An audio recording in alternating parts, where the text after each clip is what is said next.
Hello guys, citizen media குழுமத்துடன் கண்டி பிரதேசத்துக்கு ஒரு சின்ன ட்ரிப் ஒன்று ஏற்பாடு செய்யலாம் அப்படின்னு சொல்லி பல நாட்களாக யோசிச்சுட்டு அப்படியே நாங்கள் கண்டி பிரதேசத்துக்கு ஒரு சின்ன ட்ரிப் ஒன்று ஏற்பாடு செஞ்சிடலாம்.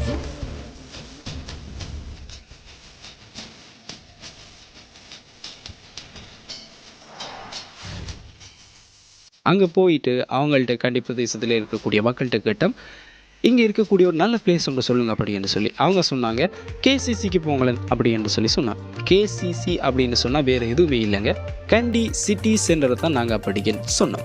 கேசிசி மல்டிப்ளெக்ஸ் என்று சொல்லி ஒரு சிறிய போர்டு ஒன்று போட்டிருந்தாங்க. அப்படின்னு சொல்லி அப்படியே மேலே போயிருந்தோம். மேலே தான் இருந்துச்சு ஒரு பெரிய சொர்க்கமே.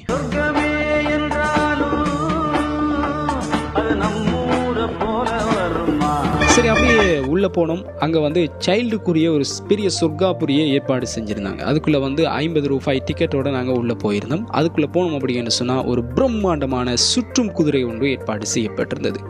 நீராவியில் இயங்கக்கூடிய ஒரு சின்ன ட்ரெயின், அதே மாதிரி அதுக்கு அருகாமையிலே இருக்கக்கூடிய ஜிம்னாஸ்டிக்கோட சம்பந்தப்பட்ட எக்கச்சக்கமான கேம்ஸ் அந்த ஜிம்னாஸ்டிக்குள்ளே வைக்கப்பட்டிருந்தது. அதிகமான சிறுவர்கள் அதில் விளையாடிட்டே இருந்தாங்க.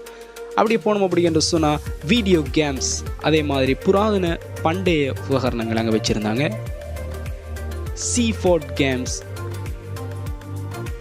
எலக்ட்ரானிக் கார்ஸ், ஜூராசிக் பார்க் என்று சொல்லி இன்னும் எக்கச்சக்கமான கேம்ஸ் அங்கே அழகான முறையில் வடிவமைக்கப்பட்டிருந்தது.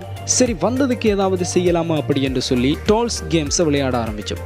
நாங்கள் வெளியே பார்க்கக்கூடிய எல்லா கேம்ஸுமே அங்கே அழகான முறையில் வடிவமைக்கப்பட்டிருந்தது. பெருசாக எதுவுமே இல்லைங்க, சைல்டுக்குரிய கேம்ஸ் மாத்திரம் கொஞ்சம் கூடுதலாக வச்சுருந்தாங்க. நாங்கள் எதிர்பார்த்து போன மாதிரி பெருசாக ஒன்றுமே இல்லை. கேசிசிக்கு அப்படியே பாய் சொல்லிட்டு அப்படியே வெளியே வந்துட்டோம்.